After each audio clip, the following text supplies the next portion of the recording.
Hello friends,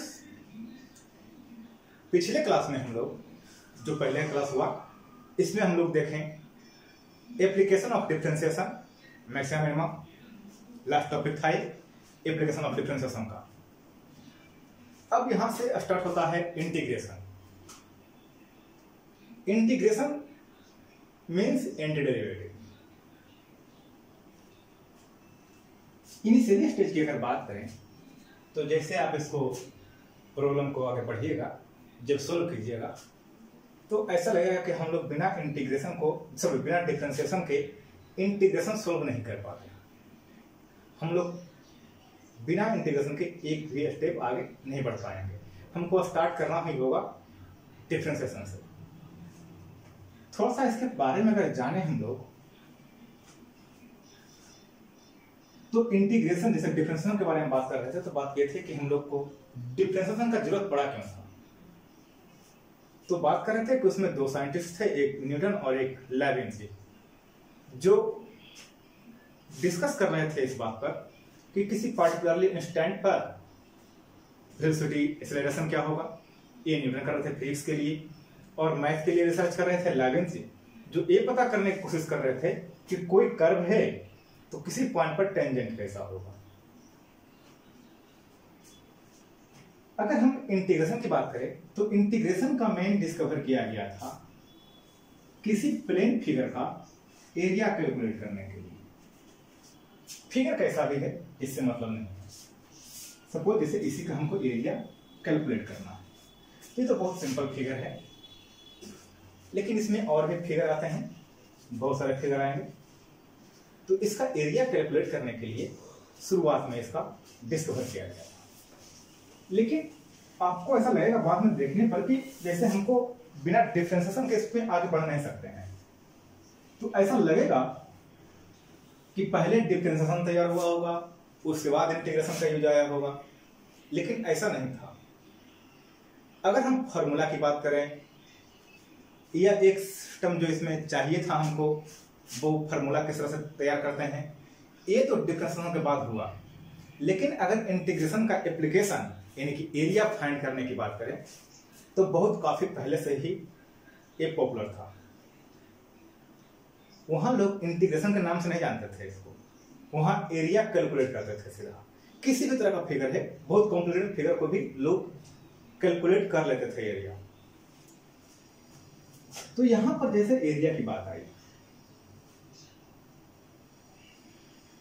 तो हम लोग एरिया जनरली जो पढ़ते हैं, एक सिस्टमेटिक फिगर होता है, ट्रायंगल, रेक्टेंगल, स्क्वायर, ये सब का हम लोग पढ़े हैं। यहां तो फिगर में कुछ है ही नहीं।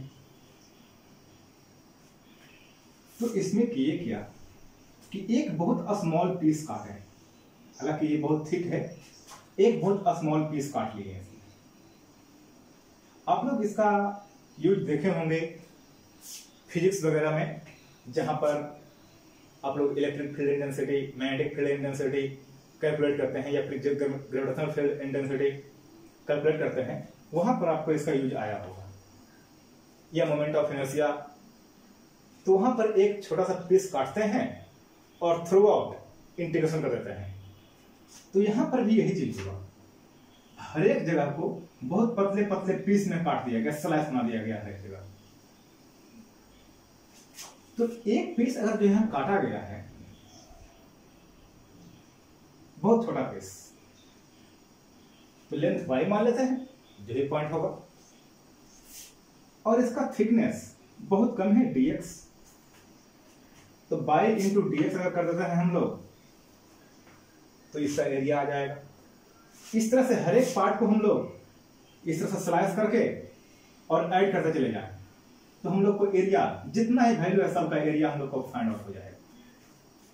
यानी कि पहले y इंटू dx का सम कर दिए, तो यहां जो सम है वही आपका इंटीग्रेशन है। सम जो आ रहा है आपका वही इंटीग्रेशन है। तो डिफरेंशिएशन का डिस्कवर तो हुआ था अप्रोक्सीमेट 17th सेंचुरी में, 1600 समथिंग में। लेकिन अगर बात किया जाए इंटीग्रेशन का एप्लीकेशन यानी एरिया निकालने का जो रूल था वो बहुत पहले आ गया था, अप्रोक्सीमेट 13th सेंचुरी में,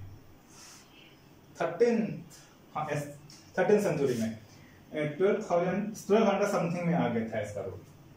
तो ऐसा लगेगा आपको कि नहीं ये तो बहुत उल्टा पुल्टा आया है, लेकिन ये रियलिटी है। एरिया का लोग पहले बहुत पहले से जानते थे कि एरिया हम किस तरह से निकाल सकते हैं, और उसी को आज मॉडिफाई कर दिया गया बाद में, और उसको बोला गया इंटीग्रेशन। समझते हैं इंटीग्रेशन क्या है।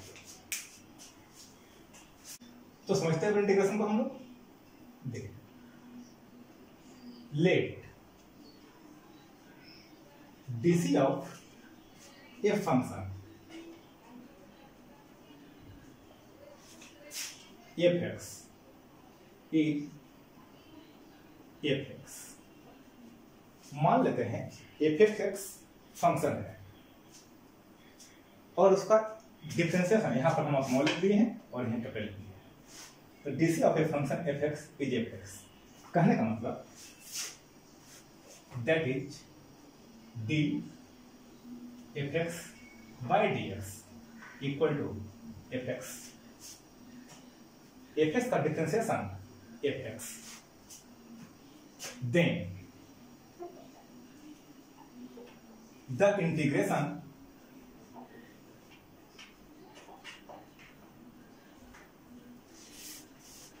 f(x) is f(x). तो हम लोग कर सकते हैं ऐसा कि इसका इंटीग्रेशन f(x) आएगा। कहने का मतलब इट रिप्रेजेंट बाई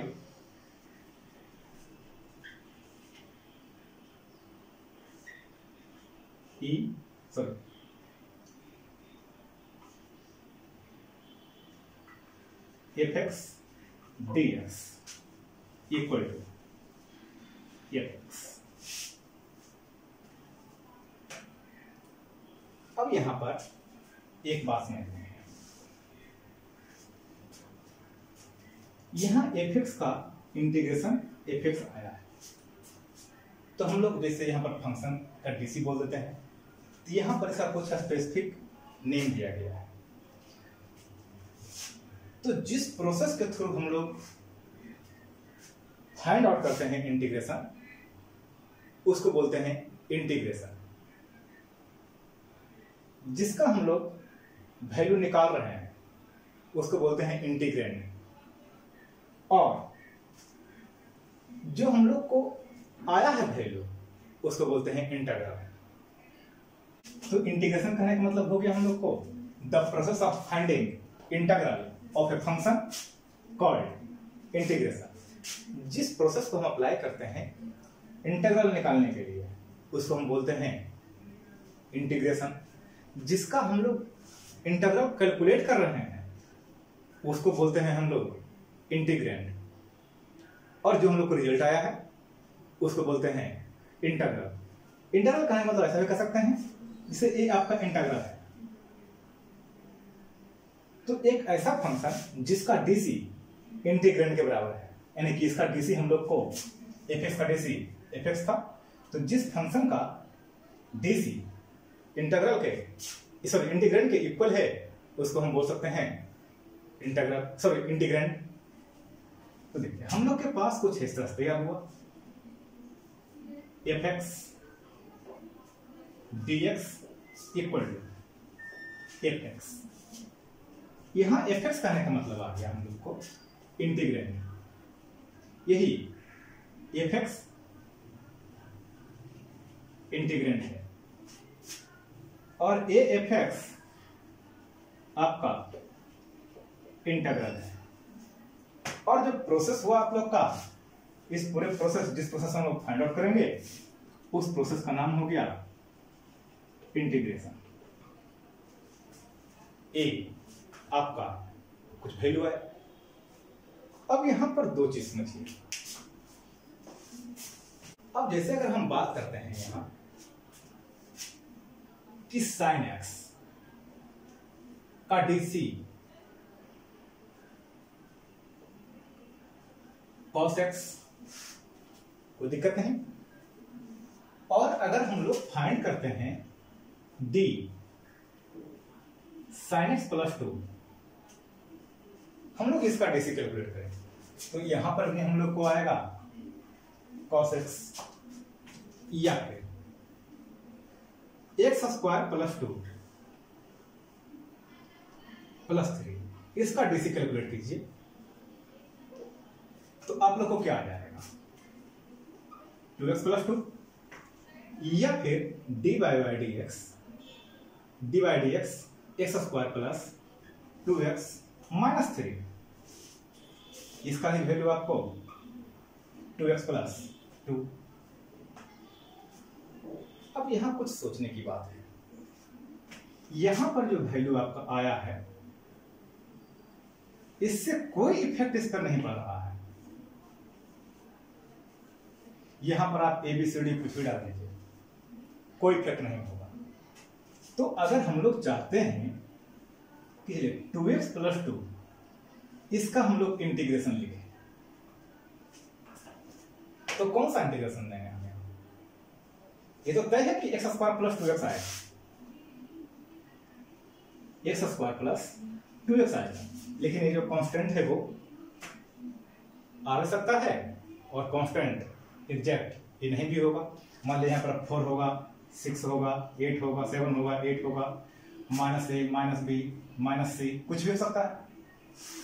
तो आखिर इस वैल्यू के लिए हम क्या करेंगे? तो इस वैल्यू के लिए हम लोग मान लेते हैं कि कोई कांस्टेंट k था या कोई कांस्टेंट c था, कुछ भी कांस्टेंट होगा। अगर कांस्टेंट होगा तो उसका डीसी 0 आ गया होगा, और अगर मान लिया कांस्टेंट नहीं हुआ तो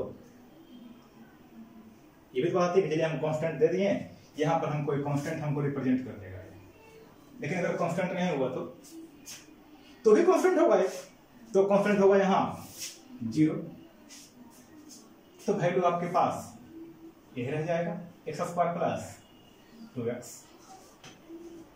इसी तरह से इसमें अगर समझते हैं दोनों का cos x ही है, तो अब हम करेंगे क्या इसका?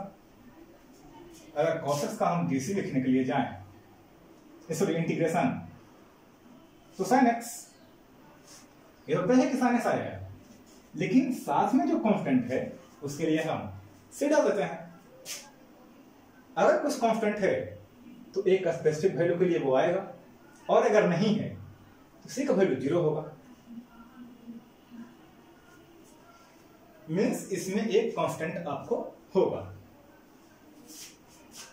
अब जैसे हम लोग डिफरेंशिएशन में देख रहे थे x square plus 2x plus c, या फिर एक से समझते हैं एग्जांपल को थोड़ा सा, तो sin square x by sin x देते थे इस तरह से। मीन्स sin स्क्वायर x का डीसी sin के रिस्पेक्ट में, और अगर हम लोग यहां पर मॉडिफाई कर दिए x, तो sin स्क्वायर x का डीसी x के रिस्पेक्ट में। इसी तरह से आपको यहां है fx dx, तो यहां fx का integration with respect to x हो रहा है, fx का differentiation with respect to x। अगर यहां पर आपको x स्क्वायर है तो with respect to x square, x4 है तो विथ रिस्पेक्ट टू x4, लेकिन जनरली यहां x स्क्वायर x ही होता है। जैसे हम लोग पिछले क्लास में देखे थे हम लोग डिफरेंशिएशन में, यहाँ पर फाइनली हम लोग को dy बाई dx कैलकुलेट करना होगा था। या मान लिया कि कभी आता भी था हम लोग को इस तरह से कि cos inverse x with respect to sin x, तो इसको u मान लेते थे, इसको v मान लेते थे, du by dx dv by dx, finally du by dv calculate कर लेते थे हम लोग। तो यहाँ पर उसी तरह से सेम रूल आपको पैटर्न फॉलो करना होगा। यहाँ सिर्फ एक ही प्रॉब्लम है, जैसे हम लोग sin स्क्वायर x का डायरेक्ट डिफरेंशिएशन नहीं पढ़े थे, तो यहाँ हम लोग चेन रूल अप्लाई कर लेते थे।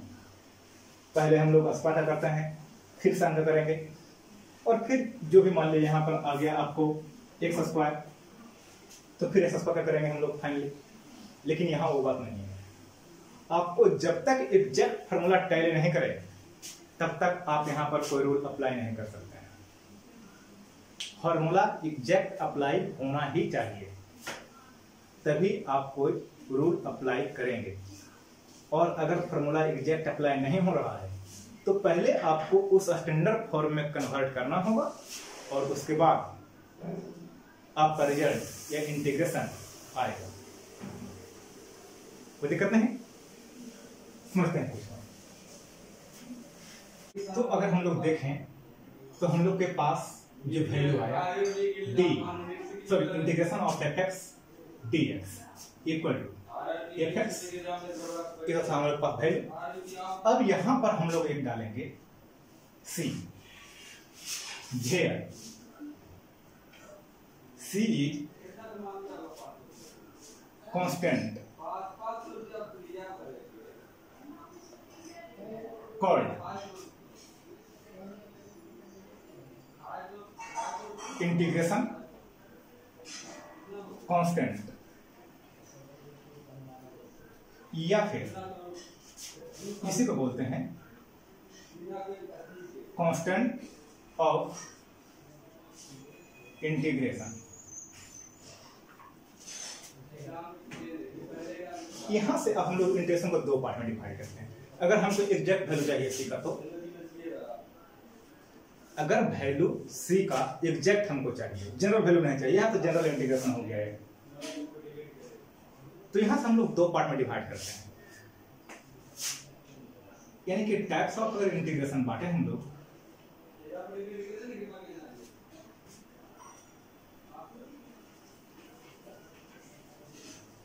तो यहां पर एक definite integration, sorry indefinite integration,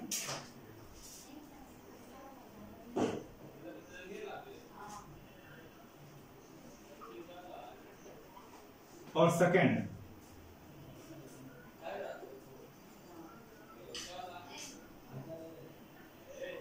definite integration. अब अगर हम इनडिफिनिट इंटीग्रेशन की बात करें तो यहां सी का वैल्यू जनरल होता है, मतलब जो सी डालते हैं हम लोग, कांस्टेंट का वैल्यू जनरल होता है। और डिफिनिट इंटीग्रेशन में सी का वैल्यू स्पेसिफिक होता है। तो देखिए यहां समझ लेते हैं, अगर हम लोग इनडिफिनिट की बात करें, इंटीग्रेशन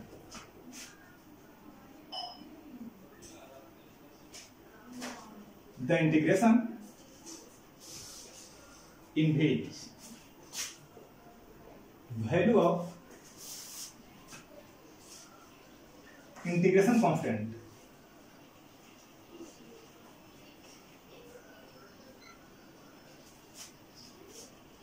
is general, then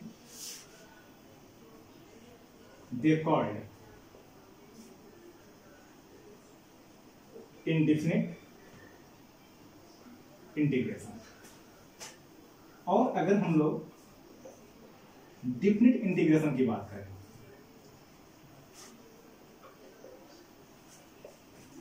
तो the integration in which value of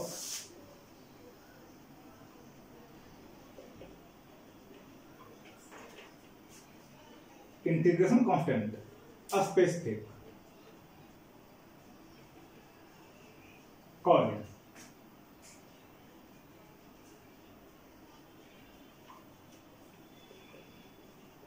different integration. एक स्पेसिफिक वैल्यू होगा और एक जनरल वैल्यू होता है। तो इसको अब हम लोग डिफिनिट का जो रूल है उसको हम लोग बाद में देखेंगे, पहले इनडिफिनिट समझते हैं। यहां पर आपको कुछ रूल ही फॉलो अप होगा। उस रूल को जनरल रूल कह सकते हैं या अलजेब्रा ऑफ इंटीग्रेशन कह सकते हैं। सी तो होगा ही, तो समझ में आ गया है। तो जैसा समझिए कि आपको एफ एक्स और प्लस माइनस जी एक्स, ये दो फंक्शन है, आपको इसका इंटीग्रेशन कैलकुलेट करना है। तो आप इस फंक्शन को सेपरेट कर सकते हैं, means f x d x plus minus g x d x. यहां पर आप कह सकते हैं रूल ऑफ इंटीग्रेशन या अलजेब्रा ऑफ इंटीग्रेशन। इस तरह से अगर कुछ कांस्टेंट है आपके पास a fx dx, तो आप यहां से a को बाहर कर सकते हैं और fx dx कांस्टेंट को बाहर निकाल लीजिए, बाकी जो बचा हुआ फंक्शन है आप उसका इंटीग्रेशन कर सकते हैं, कोई दिक्कत नहीं।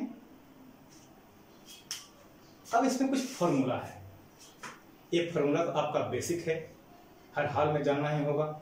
इसके अलावा भी कुछ इसमें स्पेसिफिक फॉर्मूला आएगा जो हम लोग बाद में डिस्कस करेंगे और उसका भी आपको डायरेक्ट यूज होगा, लेकिन यहां पर फिलहाल अभी डायरेक्ट हम उसका प्रूफ या इंटीग्रेशन डायरेक्ट जिसका आप डिफरेंशिएशन पढ़े हैं उसको तो आप डायरेक्ट कैलकुलेट कर लीजिएगा, लेकिन आप जिसको नहीं पढ़े हैं, जैसे आप tan x, कोई एक ऐसा फंक्शन बताइए जिसका डायरेक्ट इंटीग्रेशन था tan x, direct differentiation tan x था। tan x किसी का नहीं है, sec x into tan x है, sec स्क्वायर x है, तो हम लोग को tan x का जब डिफरेंशिएशन निकालना होगा तो क्या करेंगे, या फिर sec x का डिफरेंशिएशन इंटीग्रेशन कैलकुलेट करना है, तो कोई एक फंक्शन नहीं था जिसका डायरेक्ट हमको डिफरेंशिएशन sec x था। तो इस तरह का कुछ फंक्शन जो इसमें आएगा इसको हम लोग आगे डिस्कस करेंगे कि इसका इंटीग्रेशन किस तरह से कैलकुलेट करते हैं।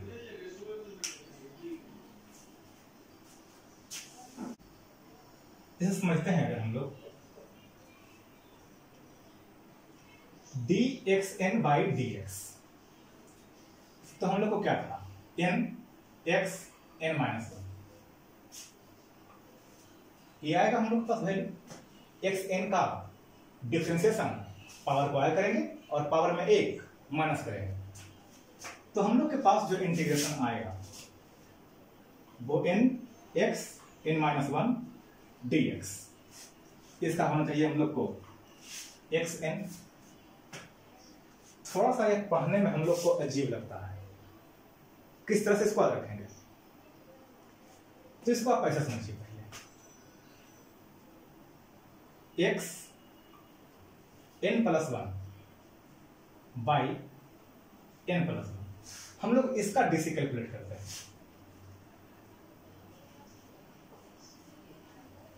तो देखिए ये तो हो गया आपका कांस्टेंट 1 बाई n प्लस 1। अब हम लोग इसका डीसी कैलकुलेट करेंगे, तो पावर को सबसे पहले आगे लाएंगे n प्लस 1 और फिर पावर में 1 माइनस करेंगे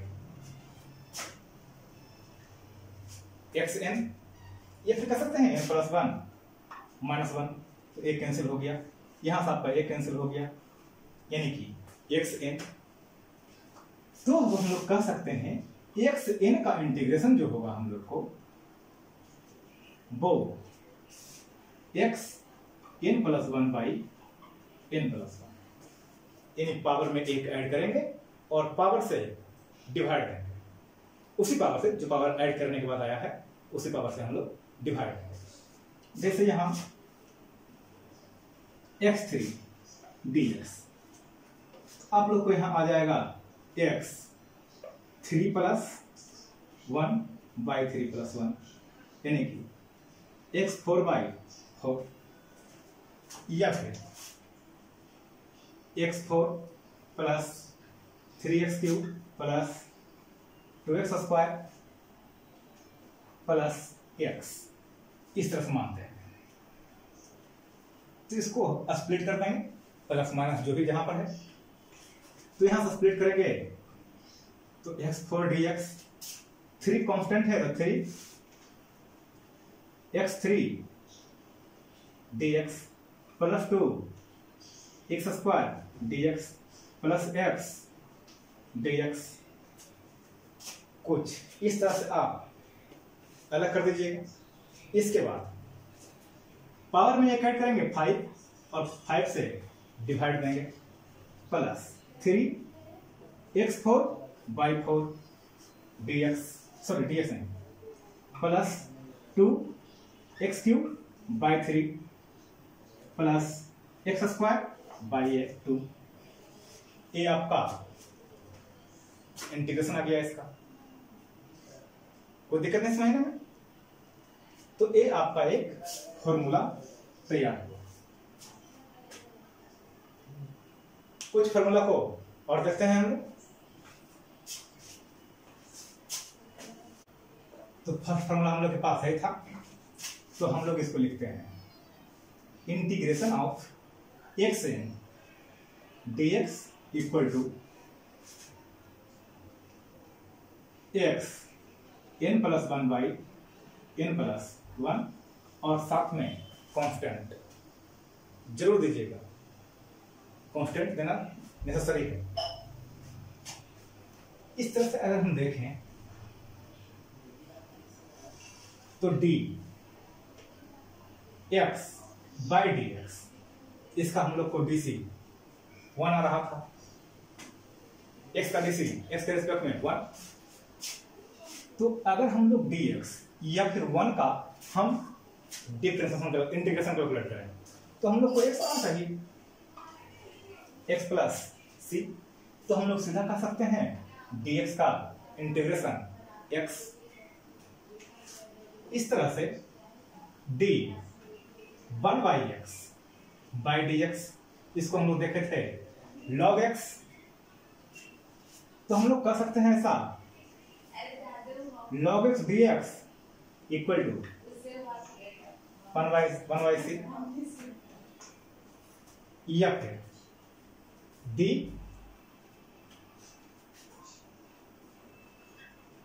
√x। अगर आप इसका कैलकुलेट करते हैं, सॉरी √x d√x/dx, तो आपको यहां आ था 1/2 √x। तो हम लोग यहां से अगर कैलकुलेट करें तो 1/2 √x dx, तो √x कह सकते हैं यहां, या फिर तो इस तरह से आप इसको याद रखेंगे तो थोड़ा अजीब लगेगा। आप इसको ऐसे कीजिए, हम 2 से दोनों तरफ मल्टीप्लाई कर देते हैं, यहां प्लस c है तो 2 से दोनों तरफ मल्टीप्लाई करेंगे तो कैसा आ जाएगा 1/√x dx equal to 2√x। कोई दिक्कत नहीं। या फिर dEx/dx, तो ex यहां ध्यान रखेंगे इसी का मॉडिफाई और एक किया हुआ प्लस c। हाँ, c में 2c नहीं होगा, वो c ही है।